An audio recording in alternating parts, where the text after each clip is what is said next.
Hello friends, welcome back. അപ്പോൾ ഇന്ന് ഞാൻ വന്നെങ്കിൽ ചിക്കൻ ബിരിയാണിയുടെ വീഡിയോ ആയിട്ടാണ് വന്നിരിക്കുന്നത്. അപ്പോൾ നമ്മൾ റെസ്റ്റോറൻറ്റിൽ കഴിക്കാൻ പോകുമ്പോൾ എത്ര വില കൂടി നമ്മൾ മേടിച്ച് കഴിക്കുന്നത്, ഓരോ പ്ലേറ്റ് വീതമൊക്കെ.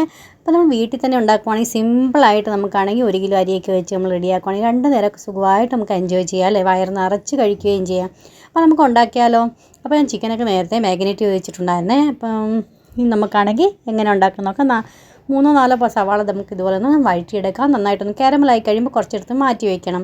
എന്നുവെച്ചാൽ നമുക്ക് ലെയറിലിടാനായിട്ട് അങ്ങനെ ചെയ്യുന്നത്. പിന്നെ നമുക്കാണെങ്കിൽ ഒരു 3-4 ടേബിൾ സ്പൂൺ നമുക്കാണെങ്കിൽ ജിഞ്ചർ ഗാർലിക് പേസ്റ്റ് ഇട്ട് കൊടുക്കാം. 2-3 തക്കാളി നമുക്ക് അരിഞ്ഞ് അതും കൂടെ നീളനെ അരിഞ്ഞിട്ട് കൊടുക്കാം. 1 ടീസ്പൂൺ നമുക്ക് ഉപ്പും കിട്ടും, അല്ലെങ്കിൽ ടേസ്റ്റിനനുസരിച്ച് ഉപ്പിട്ട് കൊടുക്കാം. തക്കാളിയൊക്കെ നന്നായിട്ട് വെന്തുടഞ്ഞ് കഴിയുമ്പോൾ 1 ടീസ്പൂൺ മഞ്ഞൾപ്പൊടി, 3-4 ടേബിൾ സ്പൂൺ നമുക്ക് മുളക് പൊടി, 2 ടേബിൾ സ്പൂൺ നമുക്ക് മല്ലിപ്പൊടി, 2 ടേബിൾ സ്പൂൺ നമുക്ക് കുരുമുളക് പൊടി, 1 ടേബിൾ സ്പൂൺ നമുക്കാണെങ്കിൽ പെരിഞ്ചീരകപ്പൊടി ഇട്ട് കൊടുക്കാം. പിന്നെ നമുക്കാണെങ്കിൽ 3 ടീസ്പൂൺ നമുക്ക് ഗരം മസാല അല്ലെങ്കിൽ പിന്നെ ബിരിയാണി മസാല ഉണ്ടെങ്കിൽ അതാണെങ്കിലും ആഡ് ചെയ്ത് കൊടുത്താൽ മതി. നന്നായിട്ട് ഇതെല്ലാം ഒന്ന് വഴറ്റിയെടുക്കാം. നമുക്ക് നന്നായിട്ടൊന്ന് വഴണ്ട് കഴിയുമ്പോഴത്തേക്ക് നമുക്കാണെങ്കിൽ ഒരു പിടി നമുക്ക് മല്ലിയിലയും പുതിനയിലും അരിഞ്ഞ് അതും ഇട്ട് കൊടുക്കാം. അതിനുശേഷം ഞാൻ 1/2 കപ്പ് തൈരും ഒഴിച്ച് കൊടുക്കുന്നുണ്ട്. തൈര് ഒത്തിരി പുളി ഇല്ലാത്ത വേണേ എടുക്കാം, ഫ്രഷ് ആയിട്ടുള്ള തൈര് വേണം ഉപയോഗിക്കാനായിട്ട്. അപ്പോൾ അത് ഈ തൈരും കൂടെ നന്നായിട്ട് ഒഴിച്ച് കൊടുക്കാം. നമുക്ക് നന്നായിട്ട് എണ്ണയൊക്കെ തെളിഞ്ഞ് വരുന്നത് നമുക്കൊന്ന് വഴറ്റിയെടുക്കാം. ചിക്കൻ ഞാൻ 1 കിലോ എടുത്തിട്ടുണ്ട്. നന്നായിട്ട് ക്ലീൻ ചെയ്തിട്ട് അതിന് ശേഷം നമുക്കാണെങ്കിൽ അതിനകത്ത് മുളക് പൊടി, മല്ലിപ്പൊടി, മഞ്ഞൾപ്പൊടി, ഗരം മസാല, ഉപ്പ്, ഒരു നാരങ്ങയുടെ നീര് ഇത്രയും ഇട്ട് മാഗ്നേറ്റ് ചെയ്ത് ഞാൻ ഒരു ദിവസം മുന്നേ മാഗ്നേറ്റ് ചെയ്ത് വെച്ചിട്ടുണ്ടായിരുന്നേ. അപ്പോൾ നിങ്ങളാണെങ്കിൽ സമയം എങ്ങനെ ഉള്ളതെന്ന് വെച്ചാൽ അതനുസരിച്ച് ചെയ്താൽ മതി.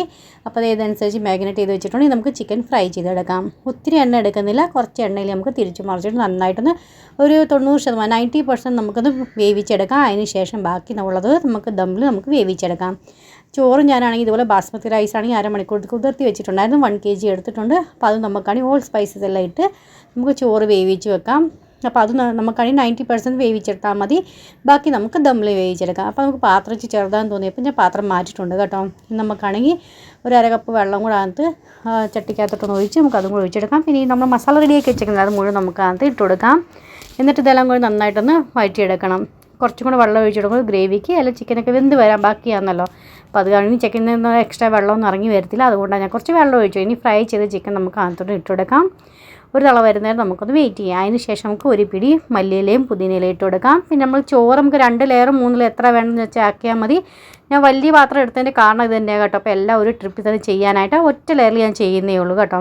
അപ്പോൾ ആ ചോറ് മുഴുവൻ ഞാൻ ഇട്ട് കൊടുക്കുന്നുണ്ട്. നിങ്ങൾക്ക് വേണമെങ്കിൽ കുറച്ച് മസാലയും പിന്നെ ചിക്കനൊക്കെ മാറ്റിയിട്ട് 2 ലെയർ വേണമെങ്കിൽ അങ്ങനെ ആക്കാം കേട്ടോ. ആദ്യം ചോറിട്ടിട്ട് പിന്നെ സവാള നമ്മൾ കാരമൽ ചെയ്ത് വെച്ചേക്കുന്നില്ല, അത് കുറച്ച് ഞാൻ മാറ്റി വെച്ചു, അത് ഫസ്റ്റ് ലെയറിൽ ഇട്ട് കൊടുക്കാം. അതിന് ശേഷം നമുക്ക് പുതിനയിലയും പിന്നെ മല്ലിയിലയും കൂടി ഇട്ട് കൊടുക്കണം. പിന്നെ യെല്ലോ ഫുഡ് കളർ ഇട്ട് കൊടുക്കാം, കുറച്ച് നെയ്യ് ഇട്ട് കൊടുക്കാം. എന്നിട്ട് നമുക്ക് വേണമെങ്കിൽ സെക്കൻഡ് ലെയർ നമുക്കാണെങ്കിൽ പിന്നെയും ചോറ് ഇട്ട് കൊടുക്കാം. പിന്നെ നമുക്ക് ഇതുപോലെ തന്നെ ചെയ്താൽ മതി. അപ്പോൾ ഞാൻ പറഞ്ഞൊക്കെ നിങ്ങൾക്ക് മനസ്സിലായെന്ന് വിചാരിക്കുന്നു. അപ്പോൾ ഇതെനിക്ക് ചെയ്താൽ ഞാൻ ഇപ്പോൾ ഒരു ലെയറേ ചെയ്യുന്നുണ്ട്. അപ്പോൾ ഒരു ലെയറേ ചെയ്യുന്നുണ്ട്. അപ്പം മൊത്തം ചോറ് ഞാൻ ഇട്ട് കൊടുത്തിട്ടുണ്ട്. അതിന് ശേഷം കുറച്ച് സവാള അത് കാരമൽ ചെയ്ത് വെച്ച് അത് ഇട്ട് കൊടുത്തിട്ടുണ്ട്.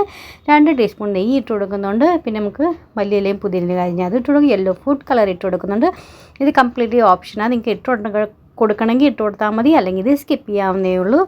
അപ്പോൾ ഇത് നമുക്കാണെങ്കിൽ 15 മിനിറ്റേക്ക് ദമ്മിൽ ലോ ഫ്ലെയിമിൽ വെച്ച് കൊടുക്കാം. അതിന് ശേഷം നമുക്ക് ഒരു 20 അല്ലെങ്കിൽ ഒരു 1/2 മണിക്കൂറത്തേക്ക് റെസ്റ്റ് ചെയ്യാൻ കൊടുക്കും. അതിന് ശേഷം നമുക്ക് എൻജോയ് ചെയ്യാവുന്നേ ഉള്ളൂ. ഇഷ്ടപ്പെടുവാണെങ്കിൽ ലൈക്ക് ചെയ്യാനും ഷെയർ ചെയ്യാനും സബ്സ്ക്രൈബ് ചെയ്യാനും മറന്നു പോകില്ല.